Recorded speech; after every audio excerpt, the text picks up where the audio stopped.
usted tuvo muchas formas de descenso o de contacto con el infierno. ¿Qué fue más temible? ¿Escribir el informe sobre ciegos o escribir el informe de la CONADEP? Las dos cosas.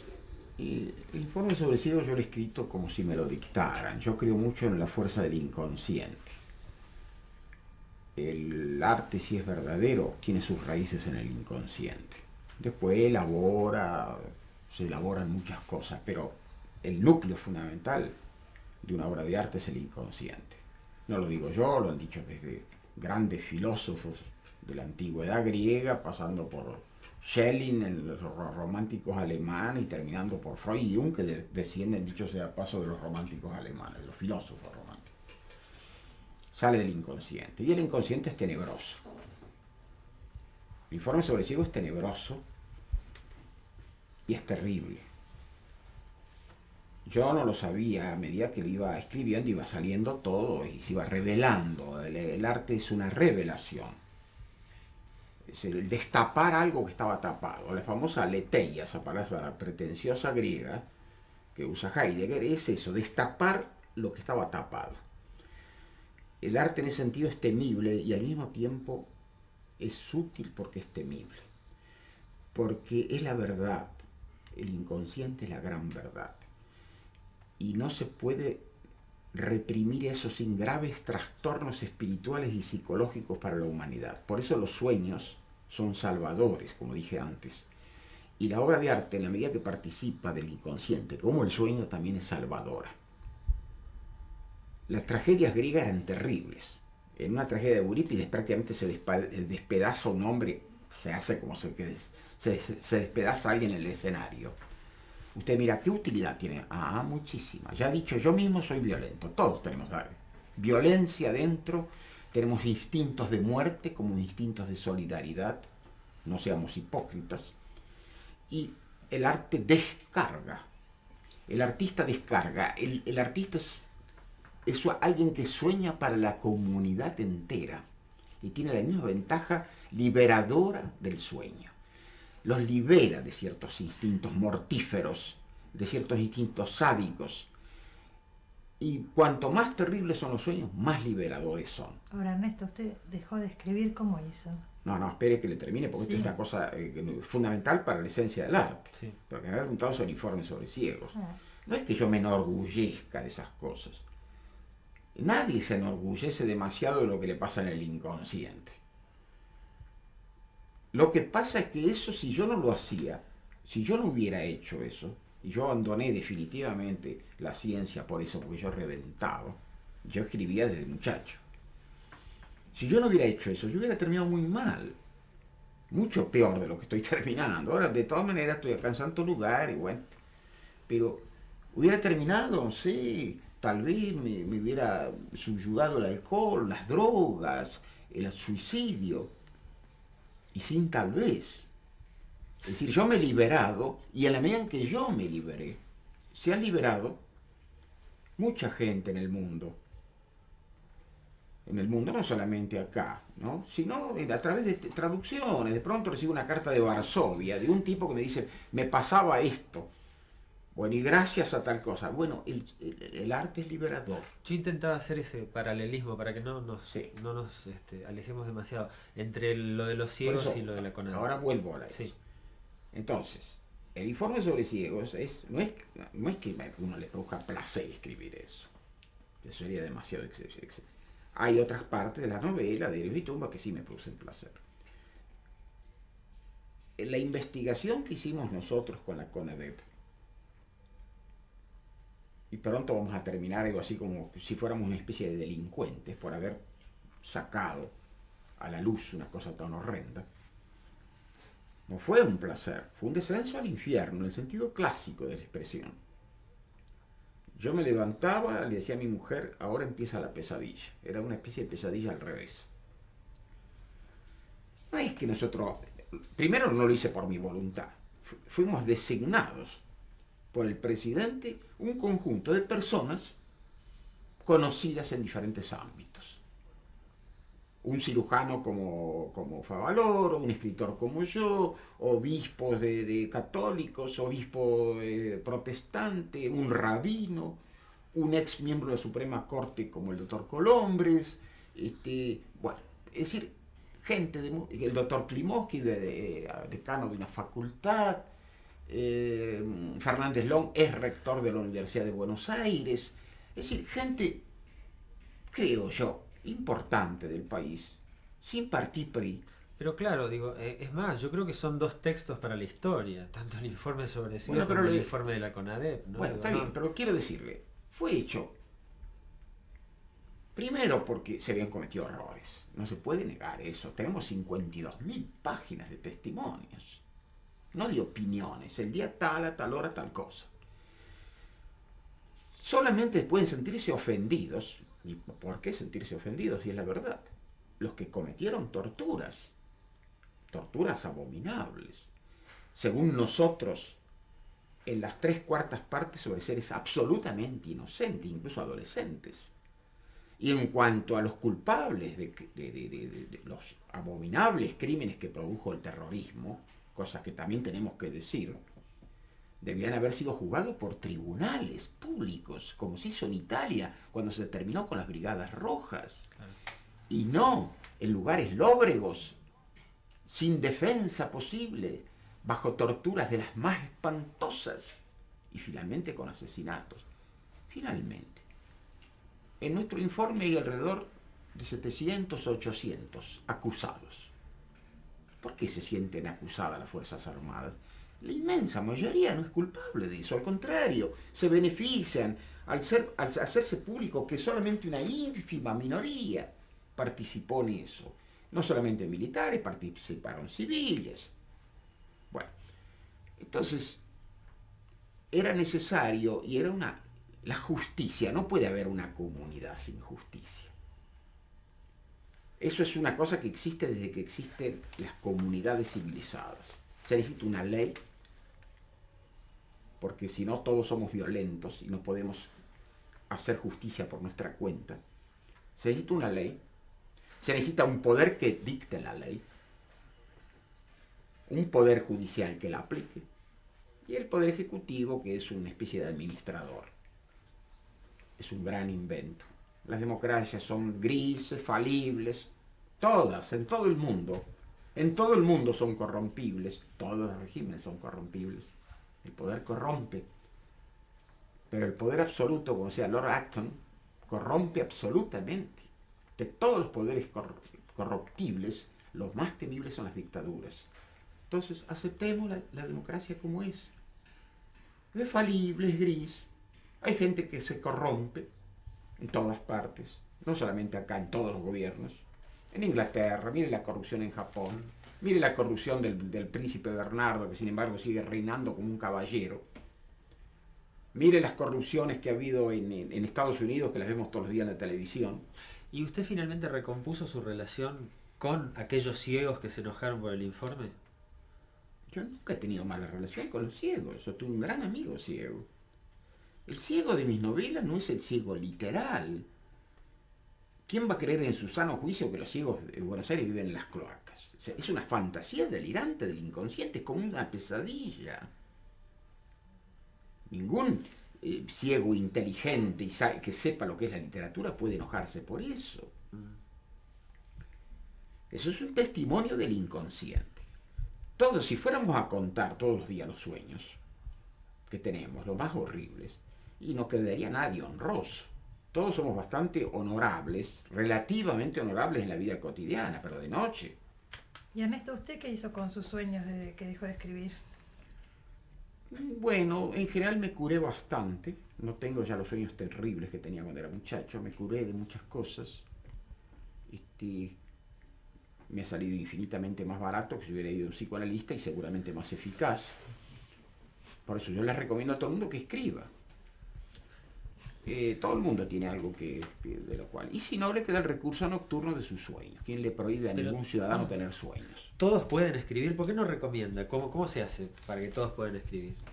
No, eso que digo que todos pueden escribir es una broma. Tiene que escribir el que, si no escribe, se muere.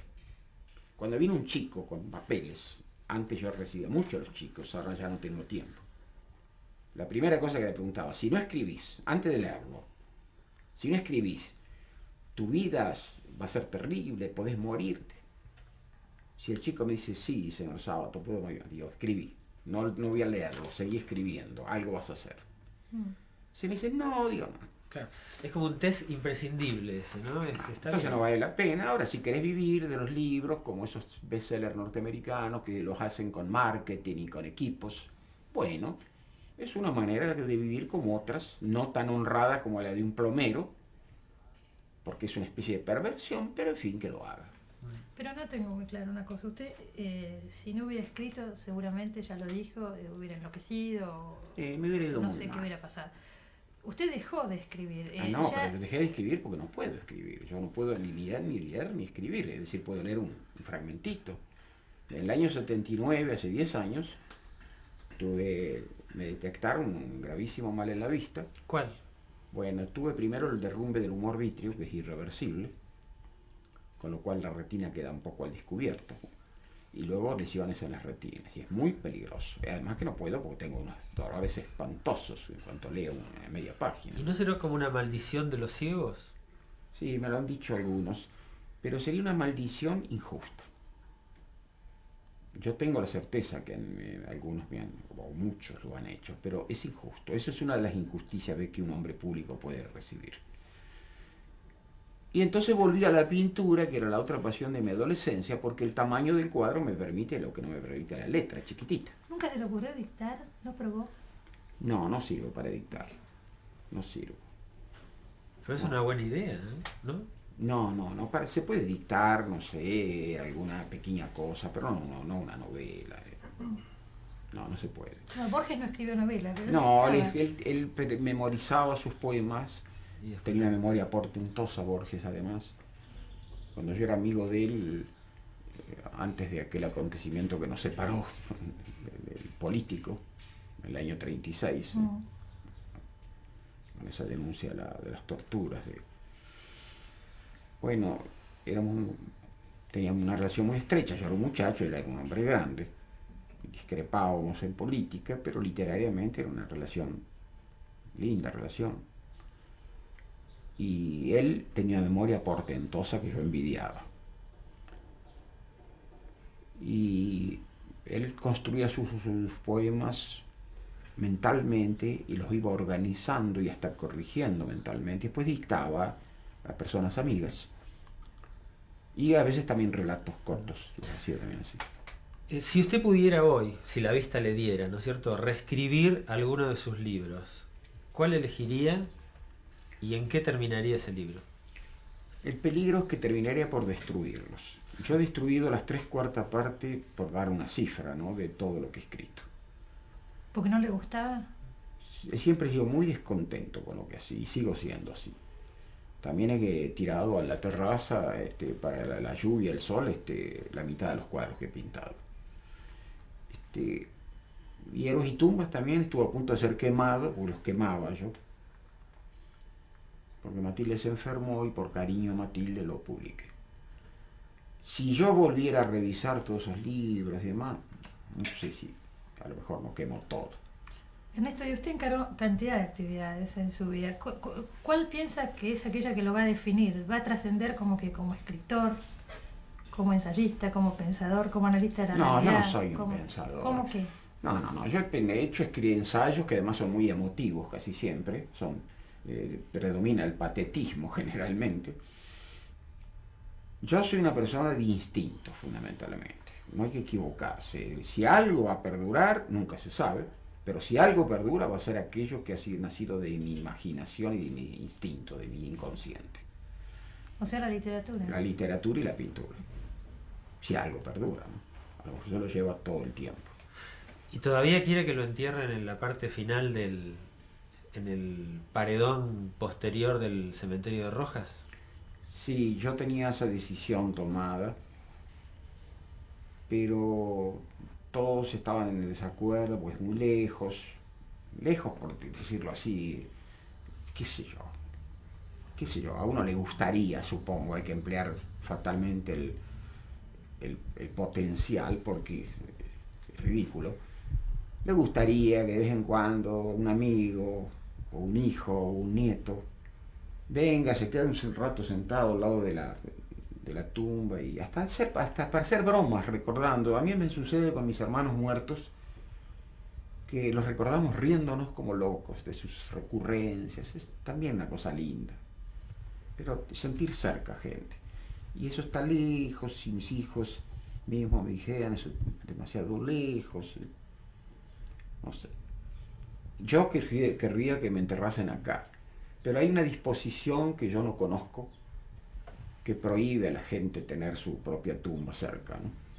No sé a qué se debe ser alguna cosa ancestral, pero en países civilizados, como en Europa, por ejemplo, los cementerios protestantes están ahí a veces en la placita, los chicos van a jugar a la bolita, esas cosas. Qué lindo, ¿no?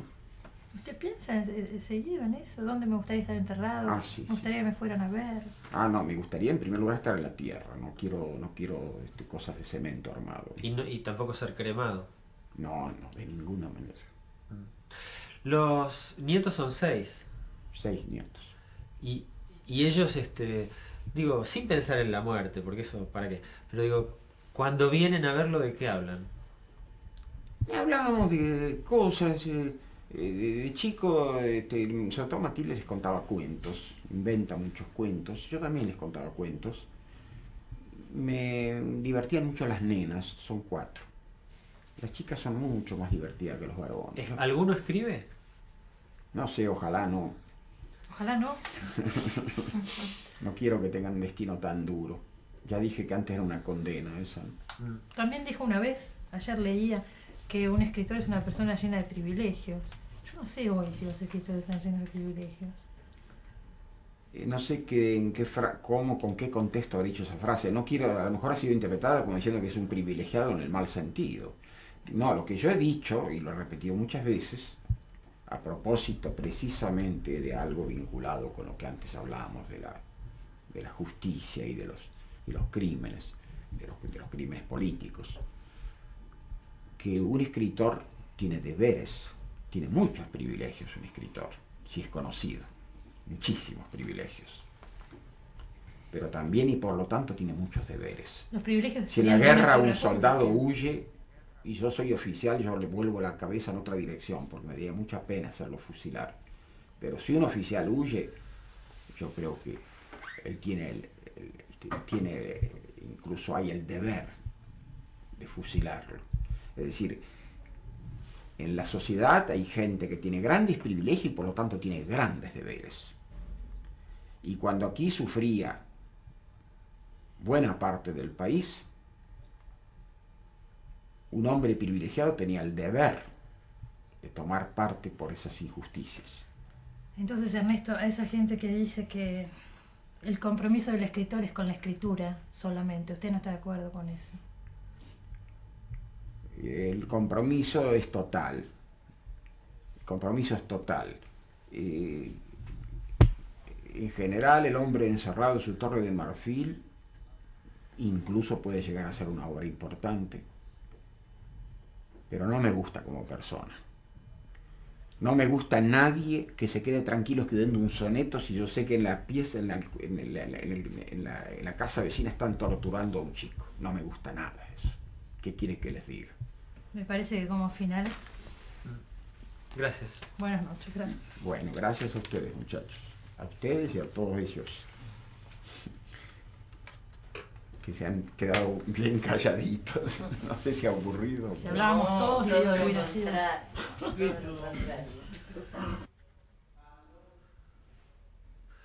Moreno voy a decir, según mi saber alcanza, el tiempo solo es tardanza de lo que está por venir. No tuvo nunca principio ni jamás acabará, porque el tiempo es una rueda y rueda es eternidad. Y si el hombre lo divide, solo lo hace en mi sentir, por saber lo que ha vivido o le resta que vivir. Eso es una estrofa de Martín Fierro, efectivamente. Y a menudo se habla de Martín Fierro como de una obra folclórica. Hay gauchos, hay indios. La grandeza de Martín Fierro tiene dos aspectos que lo hacen grande. Uno, que es un testimonio terrible de la época. Terrible en el buen sentido de la palabra, es decir, despiadado incluso, fuerte, valiente. Y el otro fundamento por el cual este libro se hizo universal, hay traducciones a las lenguas más inverosímiles, es porque plantea los problemas últimos de la condición humana. El tiempo, por ejemplo. ¿Quién alguna vez no se pone a meditar? ¿En cuántos tangos no se habla del tiempo que pasa? Fíjese un tango como Sur, tan hermoso, ¿no? Son pequeñas obras maestras del arte popular, pero son temas eternos. La vida que pasa, ¿para qué? La muerte, el tema final y más trascendente. Se vive para morir. Esos son los temas universales. Alguna vez ustedes se deben haber preguntado por qué obras que parecen tan argentinas, ya que estamos en la Argentina, o tan rusas en el caso de Dostoyevski o Tolstoy, ¿por qué se leen en todo el mundo? Se leen en todo el mundo porque el corazón del hombre está hecho de la misma manera en todas partes y en todas las épocas. En el fondo de nuestro corazón, por decirlo así, están los grandes problemas: la muerte, la vida, el amor, el sentido de la existencia, la esperanza, la angustia. Esos son los temas universales. Por eso la gran literatura toma esos temas y por eso es universal. La otra, la literatura que toma temas pintorescos, divertidos, bueno, tiene otros valores. No digo que sea de una cosa sin valor, puede ayudarnos a vivir, nos alegra, nos hace reír, pero las grandes obras, y por eso creo que Martín Fierro es una gran obra, plantea problemas como eso, el problema ese del tiempo que pasa, el problema del destino, está planteado, el problema de la soledad, el problema de la amistad, son grandes temas. Y eso es lo que le hace, lo va a hacer siempre perdurable.